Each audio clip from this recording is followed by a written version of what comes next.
ஒவ்வொரு டேரக்டருமே சொல்கிற விஷயம் தான், ஒரு படம் ரிலீஸ் ஆகுறது வந்து ஒரு குழந்தைய பெற்றெடுக்கிறது சமம் அப்படின்ட்டு. ஸோ அன்றைக்கி தான் அந்த டெலிவரி டே. இந்த டெலிவரி டே எப்படி இருந்துச்சு உங்களுக்கு?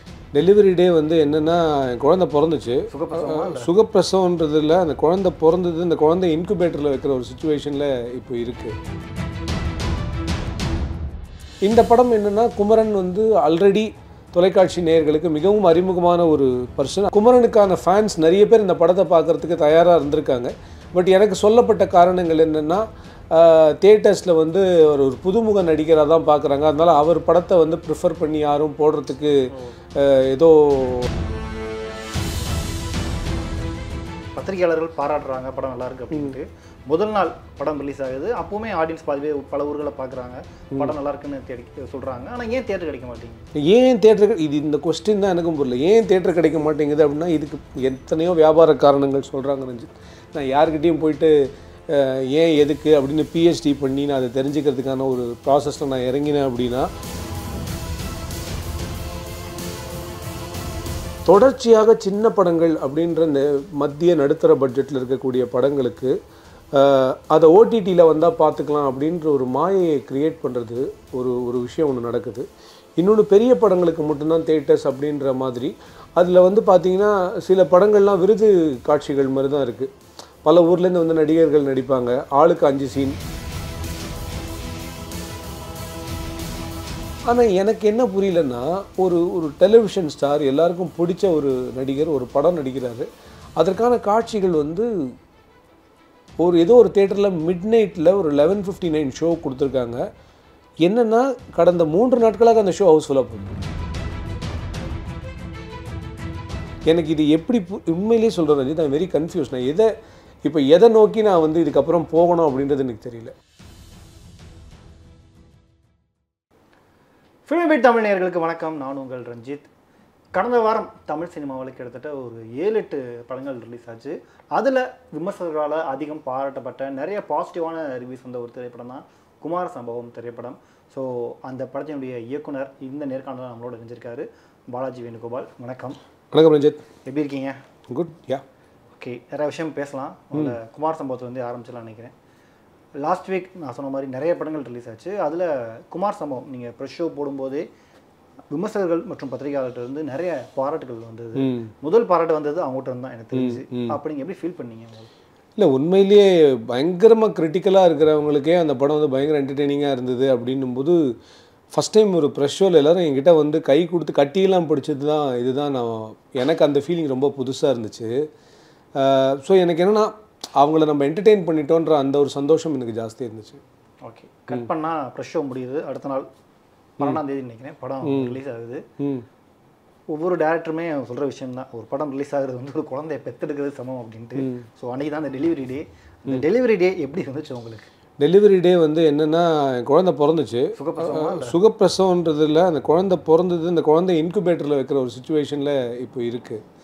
அதுதான் ரொம்ப கஷ்டமாக இருக்குது. பட்டு எங்கள் எல்லாருக்கும் அது ஒரு ரொம்ப சத்தான குழந்தை, அது எழுந்து வந்துடும் அப்படின்ற ஒரு நம்பிக்கையோடு தான் நாங்கள் அதை பண்ணியிருக்கோம். ஸோ என்னென்னா, தமிழகம் முழுவதும் அந்த படம் ரிலீஸ் அப்படின்ற மாதிரி பார்க்கும்போது ஒரு சில திரையரங்குகளில் மட்டும்தான் அந்த படத்தை ரிலீஸ் பண்ணுறதுக்கான ஒரு சூழல் அமைஞ்சிருக்கு. ஸோ அதுக்கு என்ன காரணம் அப்படின்றதெல்லாம் எனக்கு தெரியல. நான் I don't want to probe into it. ஏன்னா நிறைய படங்கள் ஃபேஸ் பண்ணுற ஒரு விஷயம் தான் அது. நாங்களும் இதுக்கு விதிவிலக்கு இல்லை. அப்படின்னா கூட இவ்வளோ பெருசாக ப்ரமோஷன் பண்ணி, இவ்வளோ பெருசாக ஒரு ட்ரெய்லர் ஹிட் ஆகி, ஒரு பாட்டு எல்லாராலையும் பேசப்பட்ட ஒரு படம் வந்து ரிலீஸ் ஆகும்போது, ரிலீஸ் ஆகிறதுக்கு முன்னாடி நாள் நைட்டு தான் எங்களுக்கு மொத்தமாகவே இவ்வளோ தான் திரையரங்குகள், கிட்டத்தட்ட 60,000 திரையரங்குகள் தான் கிடச்சிருக்கு அப்படின்றது வந்து எனக்கு ரொம்ப ஷாக்கிங்காக இருந்துச்சு. ஏன்னா இதை நான் யார்கிட்ட போய் கேட்குறது, என்ன பண்ணுறது, யார்கிட்ட சண்டை போடுறதா இல்லையா, இதெல்லாம் எனக்கு தெரியாது. நான் ஒரு டைரக்டர், நான் ஒரு படம் எடுக்கிறேன், அந்த படத்தை நல்ல படமாக கொண்டு போய் சேர்க்கணுன்றது தான் என்னுடைய கனவும் என்னுடைய ஆசையும்.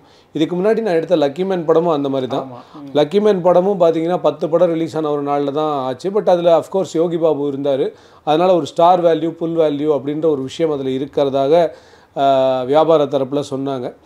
பட் அதே சமயத்தில் அந்த ரிலீஸ்லேயும் அதுதான் சிறந்த படம் அப்படின்ற பேர் வாங்கிச்சு. பட் அதனுடைய தியேட்ரிக்கல் ரன் வந்து ரொம்ப ஒரு மாதிரி மைல்டாக தான் இருந்துச்சு. ஸோ அதுக்கப்புறம் ஓடிடியில் அது வந்தோடனே மிகப்பெரிய அளவில் பிக்கப் ஆகி பயங்கரமாக அந்த படம் பேசப்பட்டுச்சு, ஓடிச்சு. இந்த படம் என்னென்னா, குமரன் வந்து ஆல்ரெடி தொலைக்காட்சி நேயர்களுக்கு மிகவும் அறிமுகமான ஒரு பர்சன். அது மட்டும் இல்லை, நிறைய பேருக்கு பிடிச்ச ஒரு ஆக்டர். ஸோ அப்படி இருக்கும்போது குமரனுக்கான ஃபேன்ஸ் நிறைய பேர் இந்த படத்தை பார்க்குறதுக்கு தயாராக இருந்திருக்காங்க. பட் எனக்கு சொல்லப்பட்ட காரணங்கள் என்னென்னா, தியேட்டர்ஸில் வந்து ஒரு புதுமுக நடிகராக தான் பார்க்குறாங்க. அதனால் அவர் படத்தை வந்து ப்ரிஃபர் பண்ணி யாரும் போடுறதுக்கு ஏதோ ஒரு மாதிரி சுணக்கம் காட்டுறாங்க அப்படின்னு. ஏன்னா இவங்க எல்லாருக்கிட்டையும் போய் நான் பேசலை. ஸோ எனக்கு தெரியாது. அது உண்மையாகவே இருக்கும் பட்சத்தில் கூட சரியான திரையரங்குகளில் சரியான காட்சிகள் மட்டுமே இருந்திருந்தால் கூட இந்த படம் வந்து, ஏன்னா ஃபஸ்ட்டு படத்தோட ரிவ்யூஸ் பயங்கரமாக வந்த போது ஜனங்க போய் படத்தை பார்க்கணுன்னு ஆசைப்படுவாங்க இல்லையா. ஸோ அவங்களுடைய ஒரு ஈஸியஸ்ட்டு ஷோஸ் பார்த்திங்கன்னா matinee shows, evening shows, night shows இந்த மாதிரி இருக்கும். எல்லா ஊர்லேயுமே இதுதான் வந்து ட்ரெண்டு. நான் ஒன்றும் வந்து ஒரு மிகப்பெரிய உச்ச நட்சத்திரத்தை வச்சு படம் எடுக்கலை, எனக்கு அது தெரியும். ஏன்னா அப்போ தான் காலையில் 9 மணி ஷோ 10 மணி ஷோக்கெலாம் போய் உட்காந்து பார்க்குறதுக்கு இருக்காங்க. But Kumaran is a budding actor and ரொம்ப பிடித்த ரொம்ப யதார்த்தமான ஒரு நடிப்பை இந்த படத்தில் குமரன் கொடுத்துருக்காரு. ஸோ என்னென்னா படம் நல்லா இருக்குது, ஆனால் பார்க்குறதுக்கு எங்கே போகிறது அப்படின்ற ஒரு அந்த கேள்விகள் தான் எங்களை கடைசியாக ஒரு 2-3 நாளாக எங்களை தூங்க விடாமல் துரத்துக்கிட்டே இருக்குது அப்படின்றது சொல்கிற இதே கேள்வி எனக்குலேயும் வருது. பத்திரிகையாளர்கள் பாராட்டுறாங்க படம் நல்லா இருக்குது அப்படின்ட்டு. முதல் நாள் படம் ரிலீஸ் ஆகுது, அப்போவுமே ஆடியன்ஸ் பாதிவே பல ஊர்களை பார்க்குறாங்க, படம் நல்லா இருக்குன்னு சொல்கிறாங்க. ஆனால் ஏன் தேட்டர் கிடைக்க மாட்டேங்குது? ஏன் தேட்டர் இந்த கொஸ்டின் தான் எனக்கும் புரியல. ஏன் தேட்டர் கிடைக்க மாட்டேங்குது அப்படின்னா இதுக்கு எத்தனையோ வியாபார காரணங்கள் சொல்கிறாங்க ரஞ்சித். நான் யாருக்கிட்டையும் போயிட்டு ஏன் எதுக்கு அப்படின்னு பிஹெச்டி பண்ணி நான் அதை தெரிஞ்சுக்கிறதுக்கான ஒரு ப்ராசஸில் நான் இறங்கினேன் அப்படின்னா நான் அப்புறம் அவங்க வேலையை பண்ணுற ஒரு வேலையை நான் எடுத்துக்க வேண்டியிருக்கும். ஸோ நான் என்ன கேட்குறேன்னா, இன்றைக்கி ஒரு டேரக்டரோட நிலைமை எப்படி இருக்குதுன்னு நான் இந்த நிகழ்ச்சி மூலமாக நான் சொல்லணும்னு ஆசைப்பட்றேன். இது கொஞ்சம் மனசுலேருந்து வலிக்கிற உண்மை தான், ஆனால் யார் டைரக்ஷன் இருந்தாலும் இதை தெரிஞ்சுக்கணும் அப்படின்னு நான் நினைக்கிறேன். அந்த டேரக்டர் ஒரு கதையை யோசிக்கணும், அந்த கதையை பல பேர்கிட்ட சொல்லி கன்வின்ஸ் பண்ணணும். அதுக்கப்புறம் அதில் வந்து ஆளாளுக்கு அவங்கவுங்களுடைய கருத்தை ஒன்று சொல்லி அவங்க கருத்தை ஏற்றுக்கொண்டு அதுக்கப்புறம் அது ஏதாவது ஒன்று பண்ணி ஒரு ப்ரொடக்ஷனுக்கு பிச் பண்ணி அந்த ப்ரொடக்ஷன் தரப்புலையும் அது ஏற்றுக்கொண்டு அவங்க சொல்லக்கூடிய சேஞ்சஸ் ஏற்புடையதாக இருந்தால் அதை பண்ணி ஒரு படம் எடுத்து ப்ரொடக்ஷன் சிக்கல் இல்லாமல் நடந்து ஒரு ஃபைனல் ப்ராடக்ட் எடுத்து அதை ஒரு 10 பேர்கிட்ட போட்டு காமிச்சு அவங்க சொல்கிற கரெக்ஷன்ஸ் ஏதாவது இருந்தால் அதெல்லாமும் பண்ணி எல்லாத்தையும் பண்ணி எல்லா தடவையும் ஒரு க்ரியேட்டிவ் ஃப்ளோ வந்து டிஸ்டர்ப் ஆகிற ஒரு வேலை தான் இது. எல்லாத்தையும் பண்ணி ஒரு ரொம்ப நல்ல படத்தை எடுத்து நம்ம திரையில் வந்து கொடுத்துருக்கோம் அப்படின்னு மிகப்பெரிய ஒரு நினைப்போடு நம்ம வந்து அதுவும் இப்போ என்னென்னா சில படம் ப்ரெஷ் ஷோலையே தெரிஞ்சிடும் நமக்கு ப்ரெஸ்ஸுக்கு எந்த மாதிரி இருக்குன்னா அது அதனுடைய ரிசல்ட் தான் வெளில ரிஃப்ளெக்ட் ஆகும். ஆல்மோஸ்ட் எல்லா படமும் அப்படி தான். ஓகே, ஸோ இந்த படம் ப்ரெஸ்ஸில் அப்படி கொண்டாடி இருக்காங்க. எனக்கு வந்து வெளியில் பார்த்தோன்னா ஏன்னா படம் பார்க்குறதுக்கு ஆடியன்ஸ் ஆசைப்பட்றாங்க, ஆனால் தியேட்டர்ஸ் இல்லை அப்படின்றது நாங்கள் பண்ணுற ப்ரமோஷன் எல்லாமே அந்த ஃபஸ்ட்டு 3 நாள் ரஷ்ஷுக்கு தானே. ஸோ இப்போ அது இல்லை அப்படின்னும்போது நான் வந்து இல்லை நான் எங்கள் எல்லாருக்குமே என்ன தெரியுதுன்னா இத்தனை ரிவ்யூஸ் வச்சுக்கிட்டு நாங்கள் எல்லோரும் ஜெயிச்சிட்டோம், நம்ம நல்ல படம் பண்ணிட்டோம். ஏன்னா ரஞ்சித் ரிவ்யூஸ் உடனே ஒரு கேள்வி கேட்பாங்க, அதில் நீங்கள் யாருக்காவது காசு கொடுத்து கூட நீங்கள் எழுதி வச்சுருக்கலாம் அப்படின்னு. எத்தனை பேருக்கு காசு கொடுத்து எங்களால் எழுத வைக்க முடியும்?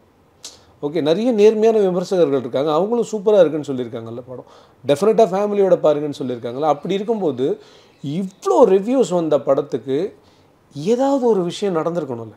எனக்கு அதுதான் சொல்கிறேன், எவ்வளோ கஷ்டப்பட்டு மக்களை சிரிக்க வைக்கணும் மகிழ்விக்கணும்னு சொல்லி ஒரு படம் நம்ம இவ்வளோ அழகாக எடுத்து நம்மளால் முடிஞ்ச வரைக்கும் இருக்கிற எல்லா சீனையும் அவ்வளோ பார்த்து எழுதி ரொம்ப அழகாக அந்த குழந்தைக்கு எல்லாமே கிடைக்கணும் அப்படின்னு ஒரு அப்பா அம்மா ஆசைப்படுற மாதிரி நான் அவ்வளோ வேலை பண்ணி, நான் மட்டும் இல்லை என்னோடய என்டையர் குழுவும் வேலை பண்ணி ஒரு பியூட்டிஃபுல்லான ப்ராடக்ட் எடுத்துன்னு வந்து கொடுக்கும்போது இந்த மாதிரி ஒரு நிராகரிப்பு ஒன்று இருக்குது தெரியுமா. அது கொடுக்குற ஒரு வலி வந்து அது ரொம்ப கஷ்டம், புரியுதா. அதை மீறி திருப்பி எழுந்து வந்து நான் யாருன்னு இன்னொரு தடவை ப்ரூவ் பண்ணுறேன் அப்படின்னு ப்ரூவ் பண்ண வந்து விக்ரமாதித்தன் வேதாளம் கதை மாதிரி தான் ஒரு டேரக்டர் வாழ்க்கையும் போயிட்டுருக்கு. அப்படின்னா அப்புறம் நான் எதுக்கு படம் எடுக்கணுன்ற ஒரு கொஸ்டின் வருதில்ல. ஸோ அதுதான் ரொம்ப கஷ்டமாக இருக்குது எனக்கு. இல்லை நீங்கள் சொல்கிறதெல்லாம் ஓகே, பட் உங்கள் படத்துக்கு மட்டும் இல்லை, ஒவ்வொரு வருஷமே இது நடந்துகிட்டு தான் இருக்குது நல்ல நல்ல படங்களுக்கு. லாஸ்ட் இயர் கூட நம்ம ஜமான் ஒரு நல்ல படம் வந்துச்சு தியேட்டர், பைரின்னு ஒரு படம் வந்தது. ஏன் தொடர்ந்து சிக்கல் வந்துகிட்டே இருக்குது ஆனால் யாருமே இதை பற்றி பேச மாட்டுறாங்க? ஆக்சுவலாக இதில் என்ன சிக்கல் வந்துட்டுருக்கு, பேச மாட்டேங்கிறாங்கன்னு எனக்கு தெரியல. ஆனால் என்ன மேட்ரு அப்படின்னா தொடர்ச்சியாக சின்ன படங்கள் அப்படின்ற இந்த மத்திய நடுத்தர பட்ஜெட்டில் இருக்கக்கூடிய படங்களுக்கு அதை ஓடிடியில் வந்தால் பார்த்துக்கலாம் அப்படின்ற ஒரு மாயையை க்ரியேட் பண்ணுறது ஒரு விஷயம் ஒன்று நடக்குது. இன்னொன்று பெரிய படங்களுக்கு மட்டும்தான் தியேட்டர்ஸ் அப்படின்ற மாதிரி அதில் வந்து பார்த்திங்கன்னா சில படங்கள்லாம் விருது காட்சிகள் மாதிரி தான் இருக்குது. பல ஊர்லேருந்து வந்து நடிகர்கள் நடிப்பாங்க, ஆளுக்கு 5 சீன் அப்படின்னு சொல்லிட்டு அவங்க தேட்டரில் ஒரு முதுவா அப்படின்னு கத்தி முடிச்சுட்டு கதையெல்லாம் என்ன இருக்குது அதை பற்றிலாம் யாருக்குமே எந்த கவலையும் கிடையாது. அவங்கள பார்த்துட்டு பயங்கர யுஃபோரிக்காக கத்துறது தான் சினிமா அப்படின்ற மாதிரி ஒரு விஷயத்தை உருவாக்கிட்டாங்க. அது என்டர்டெய்னிங்காக இருந்ததுன்னா செம. ஏன்னா அந்த மாதிரி என்டர்டெயின்மெண்ட் எனக்கும் பிடிக்கும், நல்லா தான் இருக்குது. பட் கதையே இல்லாமல் ஒரு படத்தில் எத்தனை பேர் வந்து நின்றாலும் அதில் என்ன இருக்குதுன்னு சொல்லுங்கள், கல்யாண ஆல்பம் மாதிரி தான் இருக்கும். ஸோ என்னை பொறுத்த வரைக்கும் அந்த படங்களுக்கெல்லாம் நீங்கள் கொடுக்குற மாதிரி நான் சொல்கிறது தான், ஒரு காடு அப்படின்னா அதில் சிங்கம் மட்டுமே இருந்தால் அது காடு கிடையாது, எல்லா மிருகங்களுக்கும் இருக்கிறது பேர் தான் காடு அப்படின்னு நான் நினைக்கிறேன். பட் இங்கே தொடர்ச்சியாக இந்த மாதிரி சின்ன படங்களுக்கு, நல்ல படங்களுக்கு களம் ஓடிடி தான் அப்படின்றத ஒரு ஒரு ஒரு ஒரு நரேட்டிவ் செட் பண்ணுறாங்களோ அப்படின்னு எனக்கு தோணுது. ஏன்னா நாங்களும் தேட்டருக்கு தான் படம் எடுக்கிறோம். For all you know, Ranjith நீங்களும் படம் பார்த்தீங்களா? நீங்களும் தேட்டரில் தானே பார்த்தீங்க. நீங்கள் என்ன நல்லா உங்களோட இதில் ரிவ்யூ கொடுத்துருக்கீங்க ரஞ்சித். இது எல்லாமே எப்படி என்ன ரஞ்சித் நல்லா இருக்குல்ல, நல்லா இருக்குது, நல்லா இல்லைன்னா நல்லா இல்லைன்னு சொல்கிற ஒரு ஆள். அது ஸோ அது நம்ம அப்போ இந்த படம் தேட்டரில் ஒர்க் ஆகுதுன்னு எல்லாருக்கும் தெரியுது, தேட்டரில் இருக்கிறவங்களுக்கும் இது ஒர்க் ஆகுதுன்னு தெரியுது. அப்போது ஏன் வந்து ஏதாவது ஒரு கான்ட்ராக்சுவல் ஆப்ளிகேஷனாக என்னன்னு எனக்கு புரிய மாட்டேங்குது. இந்த படத்தை பற்றின டாக் இருக்கும்போது தான் படத்தை பார்க்கறதுக்கு தேட்டரில் ஆசைப்பட்டு ஆர்வப்பட்டு வருவாங்க. பட் அது நடக்கலை அப்படின்னும்போது நம்ம என்ன பண்ண முடியும்? அதாவது ஸ்டார் இருக்கிற படத்துக்கு தான் தேட்டருக்கு ஆளுங்க வருவாங்க அப்படின்னு ஒரு விஷயத்த சொல்கிறாங்க. இப்போ நீங்கள் சொன்ன ஜம்மாவே எடுத்துக்கோங்க. பாரி வந்து ரொம்ப நல்லா பண்ணியிருப்பார். ஜம்மாவோட கடைசி 30 மினிட்ஸ் வந்து எனக்கு தெரிஞ்சு one of the best in Tamil cinema that I have seen. அந்த கடைசி 30 மினிட்ஸ் ஆஃப் த ஃபிலிம் அவ்வளோ நல்லாயிருக்கும் அந்த படத்தில். எனக்கு அது என்ன மாதிரி ஒரு உணர்வை தந்ததுன்னு எனக்கு தெரியல, ஆனால் அது ரொம்ப அழகான ஒரு படம். ஸோ அந்த மாதிரி பைரியும் நீங்கள் சொன்ன பைரியும் நல்ல படம். அந்த மாதிரி ஒரு படம் யோசிக்க கூட முடியாது, புறா ரேஸை வச்சு ஒரு படம். இதே படத்தை வெளி மாநிலங்களில் யாராவது எடுத்தாங்க அப்படின்னா அந்த படத்துக்கு இந்த இடத்துல மிகப்பெரிய வரவேற்பு இருக்குது. நம்ம ஊரில் நம்ம உட்காந்து அக்மார்க் தமிழர்கள் இந்த மாதிரி ஒரு படத்தை எடுத்தோம், நம்ம ஊர்காரனை வச்சு இந்த மாதிரி ஒரு படம் எடுக்கிறோம் அப்படின்னா ஏன் அதுக்கான ஒரு தேட்டர்கள் கிடைக்கிறதுலையோ இல்லாட்டி அதனுடைய வரவேற்பு கிடைக்கிறதுலையோ ஒரு மிகப்பெரிய சுணக்கம் இந்த இடத்துல இருக்குன்றது எனக்கு புரியல. இல்லை, இப்போ நீங்கள் சொல்கிற ஒரு பாயிண்ட் வந்து நானும் கேட்க நினைக்கிறேன். தொடர்ந்து சொல்லப்படக்கூடிய விஷயம், மலையாள படங்களுக்கு இங்கே கொடுக்கக்கூடிய ஆதரவு தமிழ் படங்களுக்கு கொடுக்க மாட்டுறாங்க அப்படிங்கிறது, அதை நீங்கள் ஏற்றுக்கிறீங்களா? இப்போ என் படத்துக்கே இது நடந்திருக்குல்ல. ஓகே, அதுக்காக மலையாள படத்தை நானே தேட்டரில் தான் போய் பார்ப்பேன் நிறைய. நான் வந்து I'm fan of Malayalam cinema. Okay, எனக்கு ஏகப்பட்ட மலையாள படங்கள் பிடிக்கும். இன்ஃபேக்ட் என்னோடய ஸ்க்ரீன் ரேட்டிங் மெருகேறின நிறைய விஷயங்களுக்கு மலையாள திரைப்படங்கள் நிறைய காரணம். ஆனால் இங்கே என்ன விஷயம் நடக்குதுன்னா, மலையாள திரைப்படங்களுக்கு யார் ஆதரவு கொடுக்குறாங்க அப்படின்னா ரசிகர்கள் ஆதரவு கொடுக்குறாங்க ஒரு சைடு.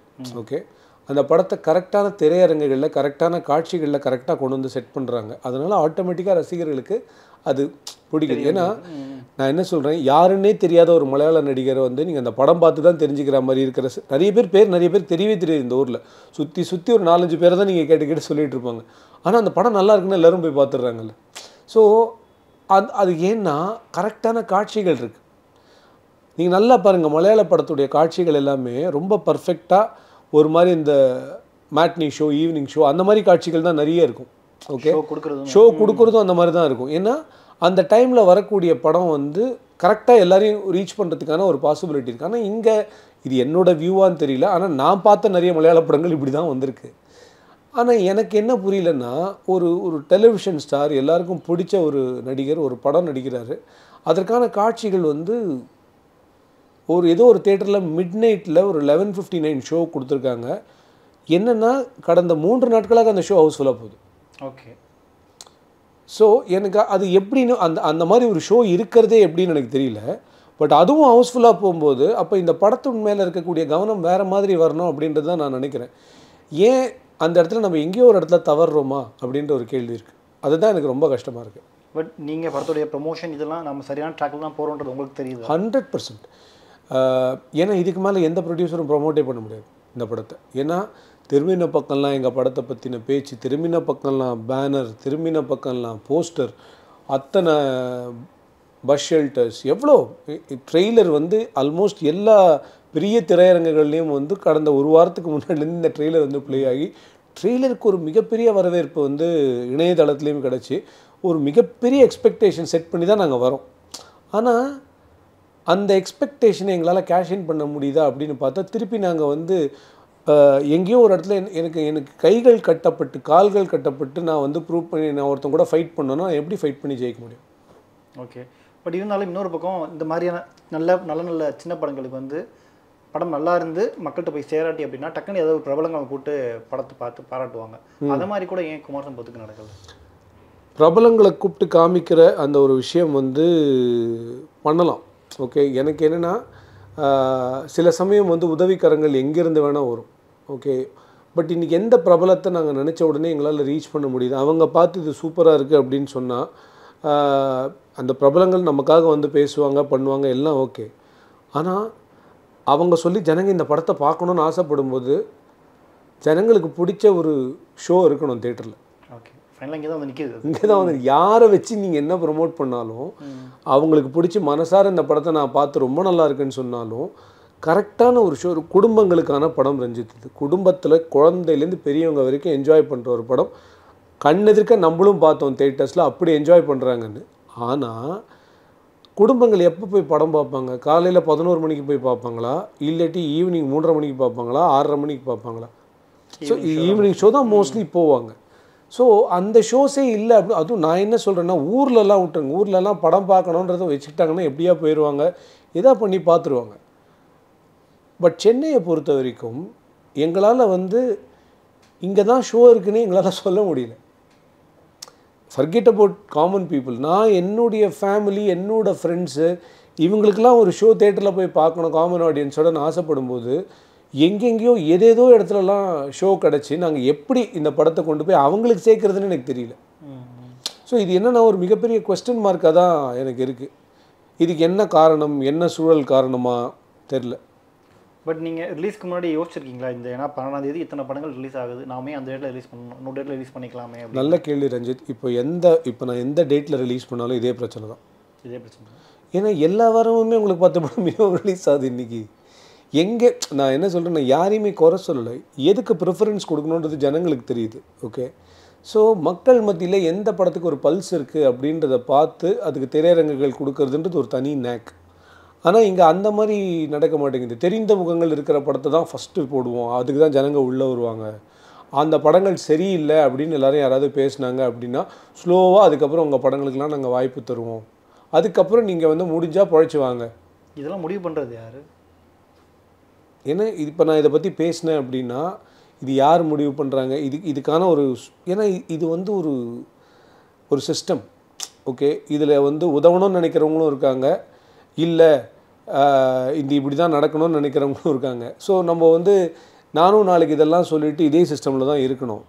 பட் எனக்கு ஆனால் என்ன புரியல அப்படின்னா, இதுக்கு ஏதாவது ஒரு ப்ராப்பரான சூழல் அமைஞ்சிச்சு அப்படின்னா அது கொஞ்சம் நல்லா இருக்கும் அப்படின்றது. ஏன்னா இன்றைக்கி இப்போ குமார சம்பவம் வந்து ஒரு மிகப்பெரிய ஒரு ரீச் இருக்குது.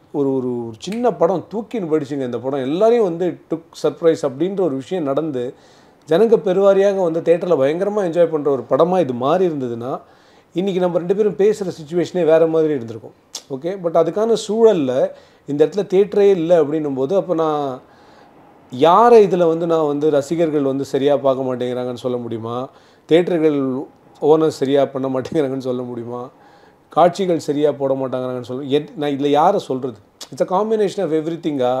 எனக்கு இது எப்படி உண்மையிலேயே சொல்கிறது ரஞ்சித், நான் வெரி கன்ஃபியூஸ். நான் எதை நோக்கி நான் வந்து இதுக்கப்புறம் போகணும் அப்படின்றது எனக்கு தெரியல.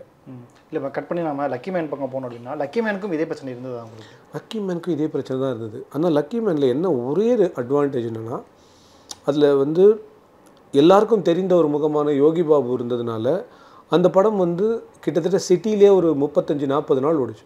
ஓகே, ஸோ நான் வந்து எல்லா காட்சிகளும் சிட்டியில் போய் பார்த்துக்கிட்டு தான் இருந்தேன் அந்த படத்துக்கு. எனக்கு அது ரொம்ப ரொம்ப நெருக்கமான ஒரு மனதுக்கு நெருக்கமான படம், நிறைய பேருக்கு பிடிச்ச ஒரு படம்.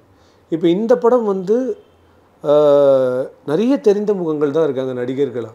ஓகே, பட் எங்கேயோ ஒரு இடத்துல இந்த படத்துக்கு ஏன் இந்த மாதிரியான ஒரு ரெஸ்பான்ஸ் வந்துச்சுன்றது எனக்கு புரியல. ஓகே, இப்போ அடுத்து என்ன பண்ண போகிறீங்க? அடுத்தது படம் பண்ணலாமேன்னு நான் யோசிச்சுட்ருக்கேன். ஏன் சொல்லிட்டா, இப்போ மதிப்புக்குரிய திருப்பூர் சுப்பிரமணியம் ஐயா அவர்கள் வந்து ஒரு இன்டர்வியூவில் ஒரு ரவுண்ட் டேபிளில் வந்து கொஞ்சம் நாளைக்கு முன்னாடி பேசினார். ஒரு வருஷத்துக்கு கிட்டத்தட்ட 200 படம் வருது, அதில் 150 படம் good for nothing, they're all waste அப்படின்னு சொல்லி ரொம்ப கோபமாக சொன்னார். நான் அதை பார்த்தேன் அந்த இன்டர்வியூவை. இப்போ என்னோடய கொஸ்டின் என்னென்னா, அந்த 150 படம் 140 படமும் என்ன சொன்னார், அதில் இந்த மாதிரி நல்ல படங்கள், நான் என் படத்தை பற்றி மட்டும்தான் சொல்கிறேன், என்ன மாதிரி அட்லீஸ்ட் ஒரு 20 படம் இருக்கும். சரியா? அந்த 20 படங்கள் வந்து எங்களை காப்பாற்றுங்கன்னு கதறிக்கிட்டு இருக்கும். சரியா?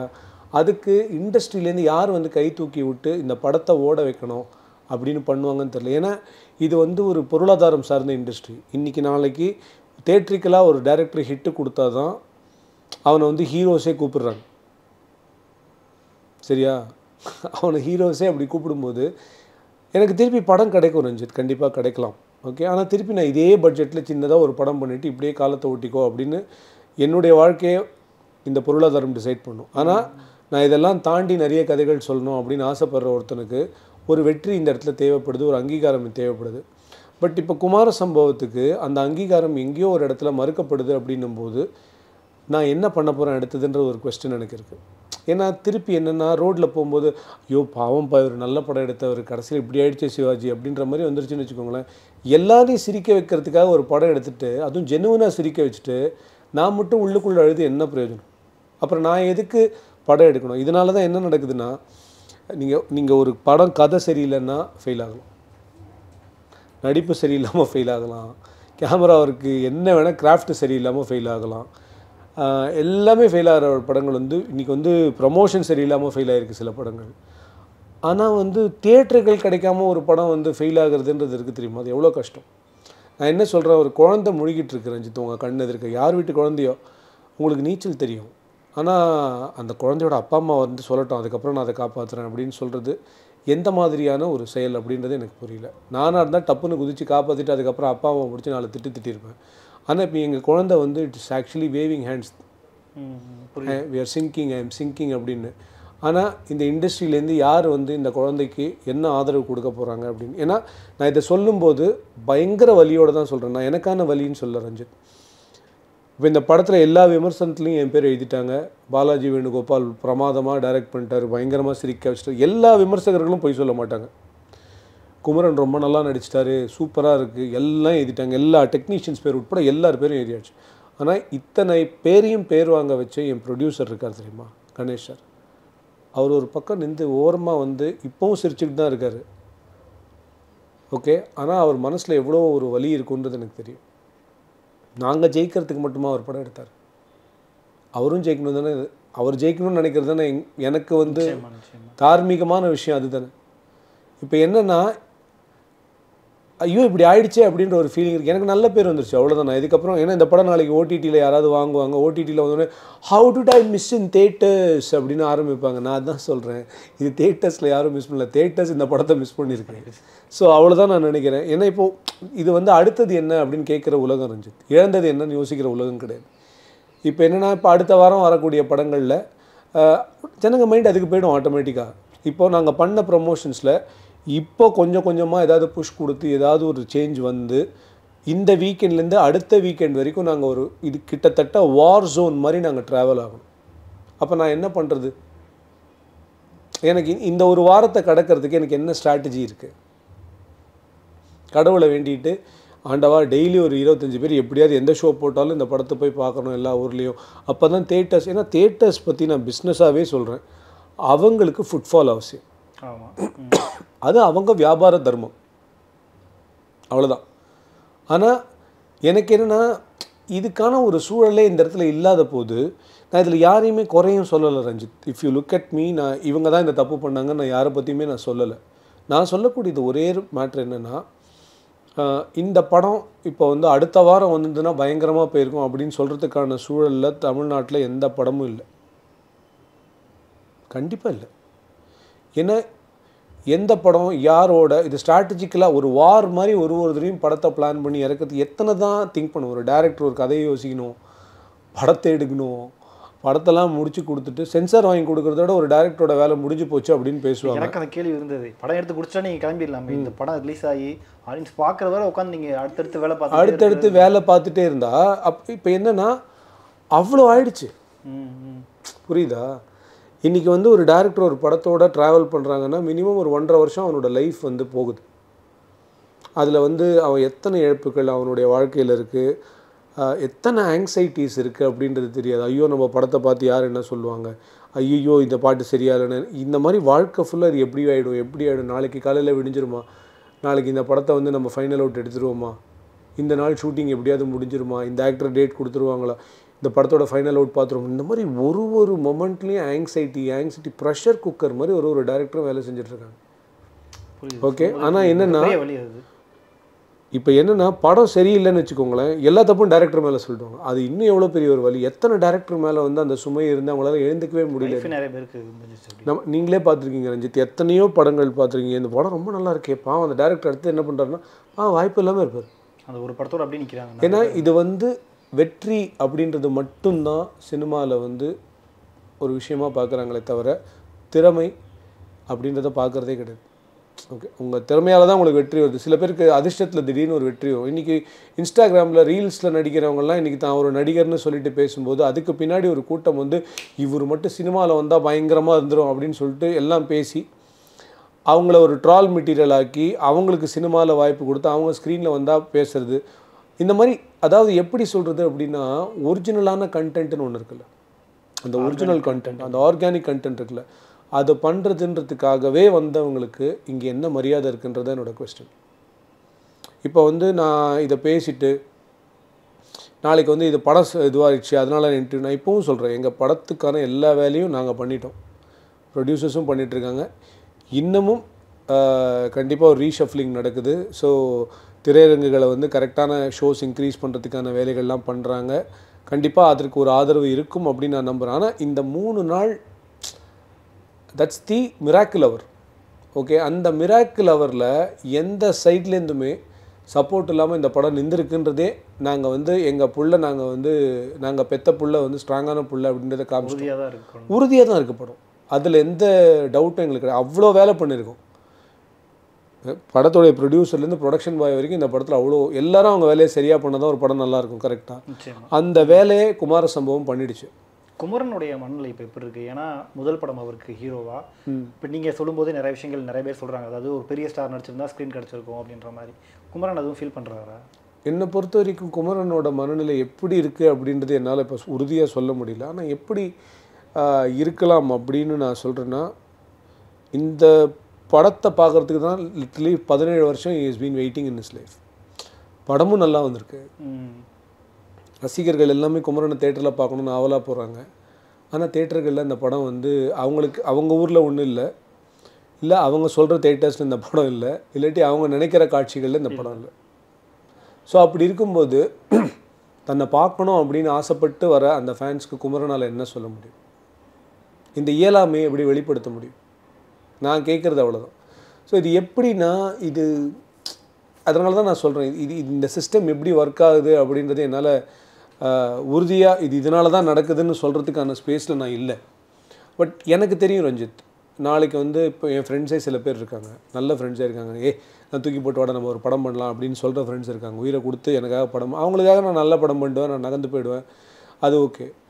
குமரன் நல்ல நடிகர்னு பேர் வாங்கிட்டார், நகர்ந்து போயிடுவார், எல்லாம் ஓகே. ஆனால் இந்த படத்தை இவ்வளோ அழகாக இன்வெஸ்ட் பண்ணி இந்த மொமெண்ட் வரைக்கும் இந்த படத்துக்காக வேலை பண்ணிட்டுருக்கிற இந்த ப்ரொடியூசருடைய நிலைமைன்னு ஒன்று இருக்குல்ல, எனக்கு எப்படி தூக்கம் வரும்? இவ்வளோ செலவு பண்ணியிருக்காரு அவருக்கு. ஏன்னா இது கண்டிப்பாக வந்து இவ்வளோ பேர் பாராட்டினதுனால இது தோல்வி படம் கிடையாது. கரெக்டாக கண்டென்ட்டாக இந்த படம் ஜெயிச்சிருச்சு. கலெக்ஷன்லேயும் இந்த படம் ஜெயிச்சா மட்டும்தான் நம்ம வேலையை நம்ம சரியாக பண்ணியிருக்கோன்ற ஒரு ஃபீலிங் நமக்கு வரும். ஓகே, ஆனால் இப்போ நான் கேட்குறது என்னென்னா, இந்த நிகழ்ச்சி மூலமாக ரஞ்சித் மூலமாக நான் கேட்குறது என்ன அப்படின்னா, இப்போ அடுத்த சில நாட்களில் ஒரு ரீஷஃப்லிங் எல்லாமே பண்ணலாம். அப்படி எது நடக்குங்க சினிமாவில், தான் எந்த படம் ஓடுது, எந்த படம் கண்டென்ட் நல்லா இருக்குன்னு சொல்லி தியேட்டர் ஓனர்ஸ் வந்து அதுக்குன்னு ஒரு மரியாதை கொடுத்து ஒரு விஷயம் பண்ணுவாங்க. இது எல்லாமே நடக்குது. பட் என்னென்னா, இது நடக்கும்போது வாரத்தோட பிகினிங் ஆகிடுச்சு. ஆமாம், ஓகே. இப்போ இந்த படத்தை பார்க்கணுன்னு ப்ரிஃபரன்ஷியல் லிஸ்ட் வச்சுருக்கிறவங்க எப்போ பார்ப்பாங்கன்னு எங்களுக்கு தெரியாது. ஸோ இந்த நிகழ்ச்சி மூலமாக நான் சொல்லிக்க விரும்புகிறது என்னென்னா, இந்த குமார சம்பவம்ன்ற இந்த குழந்தைய வந்து உங்களால் காப்பாற்ற முடியும் நீங்கள் நம்பினீங்க அப்படின்னா, உங்கள் ஊரில் உங்கள் இடங்களில் எத்தனை தேட்டர்ஸில் இந்த படம் இருக்குன்றது எனக்கு தெரியாது. ஆனால் நீங்கள் அந்த சிறை நிரப்பு போராட்டம் மாதிரி அரங்கு நிறைப்பாக நீங்கள் உங்கள் ஃபேமிலியோடு போய் எப்படியாவது இந்த படத்தை ஒரு மினிமம் ஆடியன்ஸோடு நீங்கள் இந்த படம் பார்க்க ஆரம்பிச்சிங்கன்னா, வீக்கெண்ட் இந்த படத்துக்கான ஒரு அலை ஒன்று உருவாகும். அந்த அலை வந்து இந்த படத்தை மறுபடியும் பெருவாரியான மக்களுக்கு டக்குன்னு கொண்டு போய் சேர்க்கறதுக்கான ஒரு வேலையை பண்ணும் அப்படின்னு. அது மட்டும்தான், that's the miracle that can happen. அந்த மிராக்கிளை எப்படி பண்ண போகிறாங்க அப்படின்றது மக்கள் கையில் தான் இருக்குது. ஏன்னா எழுதின பெரும்பாலான விமர்சனங்கள் ரொம்ப நாள் கழித்து வாய் விட்டு சிரிக்கிற மாதிரி, வயிறு வலிக்க சிரிக்கிற மாதிரி ஒரு காமெடி. அத்தனை ரிவ்யூஸையும் பார்க்கும்போது நாங்கள் எல்லோரும் இப்படியே உட்காந்துட்ருப்போம், எல்லோரும் இப்படி கன்னத்தில் கை வச்சுட்டு உட்காந்துட்ருக்கோம். ரிவ்யூலாம் நல்லா தான் இருக்குது, சந்தோஷமாக படிக்கிற ஒரு மனநிலை. உக்கிரமாக படிச்சுட்டு இந்த படத்தை நான் பார்க்கணும் அப்படின்னு நான் ஆப் ஓப்பன் பண்ணேன், எங்கடா ஷோவே காணோம், என்னடா இந்த டைமில் ஷோ இருக்குது. ஸோ நான் எப்படி, நம்மளே அப்படி தானே படம் பார்ப்போம். ஸோ இப்போ எப்படி அதை வந்து சரி பண்ணுறது, நான் அதுக்கான வேலைகள்லாம் பண்ணிகிட்ருக்காங்க. நான் இதில் யாரையும் நான் குறை சொல்ல ரஞ்சித், ஏன்னா அவங்களுடைய இப்போ இந்த ஷோஸ் அமைக்கிறதுல அவங்களுக்கு இருந்த பிரச்சனைகள் என்னன்றதுலாம் நமக்கு தெரியாது. ஏன்னா நான் அந்த இடத்துல நான் போய் உட்காராமல் அதை நான் வந்து சொல்லக்கூடாது. இப்போது நான் எதையுமே ஒரு படத்தை பார்த்தா கூட கதையில் கண்டென்ட்டில் என்ன பிரச்சனை அப்படின்றது மட்டும்தானே சொல்லுவேனே தவிர, அந்த பிரச்சனைக்கு பின்னாடி என்ன காரணம் இருக்குன்றது ஒரு டேரக்டரை என்னால் புரிஞ்சிக்க முடியும். அன்றைக்கி அவங்க நினச்ச மாதிரி சூழல் அமையாமல் இருக்கலாம், நினச்ச நடிகர் கிடைக்காமல் இருக்கலாம், நினச்ச ஸ்பேஸில் அவங்களால ஒரு படம் எடுக்க முடியாமல் இருக்கலாம், நினச்ச பட்ஜெட் அன்றைக்கி கிடைக்காமல் இருக்கலாம். There are so many reasons for something failing on screen. But எல்லாமே சரியாக அமைஞ்சு நினச்சதை நினச்சா மாதிரியே எடுத்து நினச்சா மாதிரியே ப்ரெசென்ட் பண்ணி நினச்சா மாதிரியே ஆடியன்ஸ் ரெஸ்பான்ஸ் வாங்கியும் ஒரு படம் அதே இடத்துல நிற்குது அப்படின்னா நான் என்ன பண்ணுவேன்? இதில் என்ன தெரியுமா இன்னொரு பிரச்சனை, இந்த மாதிரி புதுமுக நடிகர்கள் வச்சு எடுத்தாலே இப்படி தான்ப்பா அப்படின்வாங்க. இன்றைக்கி உச்சத்தில் இருக்கிற எல்லா நடிகர்களும் ஒரு புதுமுக நடிகராக தான் அறிமுகமாக இருக்காங்க. அப்போ புதுமுகம்ன்றவங்க எப்போ வருவாங்க? இவங்களோட காலம்லாம் முடிஞ்சதுக்கப்புறம் தான் புதுமுகத்தையே நம்ம இறக்கணுமா? அது ஒன்று இருக்குது. இன்னொன்று என்னென்னா, ஒரு டைரக்டராக ஒவ்வொருத்தருக்கும் வந்து ஒரு விஷயத்தை நோக்கி பயணம் பண்ணணும் அப்படின்னு ரொம்ப ஆசை. இப்போ நான் குமார சம்பவம் பண்ணேன்னா, இந்த படம் மக்களுக்கு ரொம்ப பிடிச்ச ஒரு படமாக மாறி ஏதாவது ஒன்று நடந்ததுன்னா அடுத்தது எனக்கு கடகடன்னு இன்னொரு அடுத்தடுத்த வாய்ப்புகள் இன்னும் கொஞ்சம் பெருசாக பிரகாசமாக கிடைக்கும் போது நமக்கான வாய்ப்புகள் வந்து நம்ம இன்னும் விஸ்தாரமாக நம்ம பண்ணும்போது ரொம்ப சிறப்பான பல விஷயங்களை நம்மளால் பண்ணிட முடியும். ஓகே, நம்ம என்டர்டெயின் பண்ணுறதுக்கு தான் இந்த இடத்துல வந்திருக்கோம். என்னை பொறுத்த வரைக்கும் கவலையை மறக்கிறதுக்கு தான் கலை அப்படின்றது. அதனால தான் கவலையில் வா எடுத்தால் கலைன்னு வந்துடும், சரியா? ஆனால் அந்த கலைஞனுக்கு இந்த மாதிரி ஒரு கவலை அப்படின்றது ஒன்று இருக்குது பாருங்கள், அது எனக்கு it has given me surprise, shock at the same time. ஏன்னா நான் I know that I made a very good entertaining content. இது நான் சொல்லணும்னு அவசியம் இல்லை. யார் இப்போ நான் ரொம்ப ஓவராக பேசுகிறேன், என்ன கிழிச்சிட்டான் அப்படி கண்டிப்பாக இதை பார்க்குறவங்க கீழே கமெண்ட் பண்ணுவாங்க. லக்கி மேன் பார்த்தா நான் என்ன பண்ணேன்றதே உங்களுக்கு தெரிஞ்சிருக்கும். குமார சம்பவம் பார்க்கும்போதும் அவங்களுக்கு தெரியும், பார்க்கணும் போய். ஆனால் பார்க்கணும். இப்போ என்ன நான் சொல்கிறேன்னா, ஒரு இது ஜஸ்ட்டு நீங்கள் ஒரு 4 பேராக சேர்ந்து படத்துக்கு போங்க, ஓகே? அந்த 4 பேரில் 2 பேர் சிரிக்கலை அப்படின்னா கூட நான் என்னோடய ஸ்டேட்மெண்ட்டை வாபஸ் வாங்கிக்கிறேன், நான் எடுத்தது தப்பான படம் அப்படின்னு சொல்லிட்டு. ஆனால் 4 பேரில் 4 பேரும் சிரிச்சிட்டிங்க அப்படின்னா நீங்கள் ஒரு 40 பேரை கூட்டு தேட்டருக்கு போகணும், அவ்வளோதான் நான் சொல்லுவேன். ஏன்னா முழுக்க எல்லோரும் என்ஜாய் பண்ணுற ஒரு படத்தை வந்து எப்படி தேடி கண்டுபிடிச்சி போகிற ஒரு சுச்சுவேஷன் க்ரியேட் பண்ணி விட்டுட்டாங்கன்றது தான் எனக்கு ரொம்ப கஷ்டமாக இருக்குது. பட் என்ன பண்ண முடியும், அது தமிழ் சினிமாவினுடைய சாபக்கேடு. அது சாபக்கேடா இல்லை, இது இந்த சிஸ்டம் எல்லாருக்கும் இன்றைக்கி எனக்கு நடக்கிறதுனால நான் இதை பற்றி பேசுகிறேன் அப்படின்னு இல்லை, இது நிறைய பேருக்கு நடந்துக்கிட்டு இருக்குது. அவங்க சார்பம் சில குரல்கள் வந்து ஒலிக்கப்படாமல் இருக்குது. பட் அவங்களுக்காக யார் பேசுவாங்க? கண்டிப்பாக யாராவது ஒருத்தர் பேசணும்ல. இது ஏதாவது கண்டிப்பாக சங்கங்கள்லாம் இருக்காங்க, நிறைய இந்த மாதிரி விஷயங்களை ரெகுலேட் பண்ணுறதுக்கு தான் அவங்க இருக்காங்க. அவங்களும் ரெகுலேட் தான் பண்ணிகிட்ருக்காங்க. பட் அவங்கள மீறி சம்டைம்ஸ் இந்த மாதிரி ஒரு விஷயம் நடக்கும்போது அவங்களாலையும் என்ன பண்ணுறதுன்னு தெரியும். நான் யாரையுமே, நான் மறுபடியும் சொல்கிறேன், இல்லை குறைன்னு நான் யாரையுமே சொல்லலை. பட் எங்கேயோ ஒரு இடத்துல ஒரு படம் நல்லா இருக்குன்னு சொல்கிறாங்களே, நம்ம ஏதாவது பண்ணி சப்போர்ட் பண்ணுவோமே, அந்த மாதிரி ஏதாவது. ஏன்னா எங்களால் இப்போ நாங்கள் இருக்கிற நிலைமையில் ரீச் அவுட் பண்ண முடியாது, யாரை ரீச் அவுட் பண்ணுறதுன்னு தெரியாது. அட்லீஸ்ட் உங்களுக்கு ஏதாவது உதவி வேணுமா, நாங்கள் ஏதாவது பண்ணி பேசி பண்ணி தரட்டுமா, இந்த மாதிரி ஏதாவது நடந்துச்சு அப்படின்னா நிச்சயமாக இந்த படத்துக்கான ஒரு ஸ்பேஸ் பெட்டராக கிடைக்கும்னு நான் நம்புகிறேன்.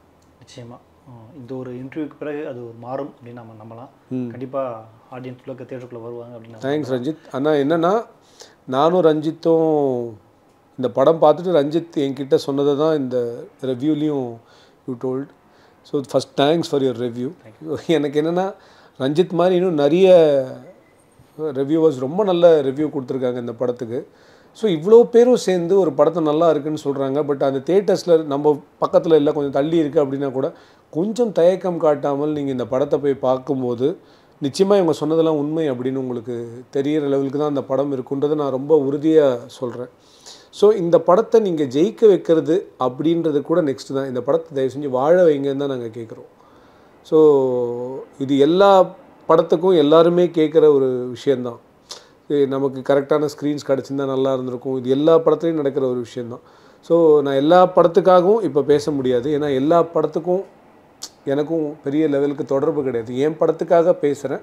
அதே மாதிரி இந்த மாதிரி நல்ல படைப்புகளுக்கு ஒரு கிடைக்கக்கூடிய உற்சாகமும் கிடைக்கக்கூடிய மரியாதையும் தான் இன்னும் நிறைய நல்ல படங்கள் வரத்துக்கு காரணமாக இருக்கும்.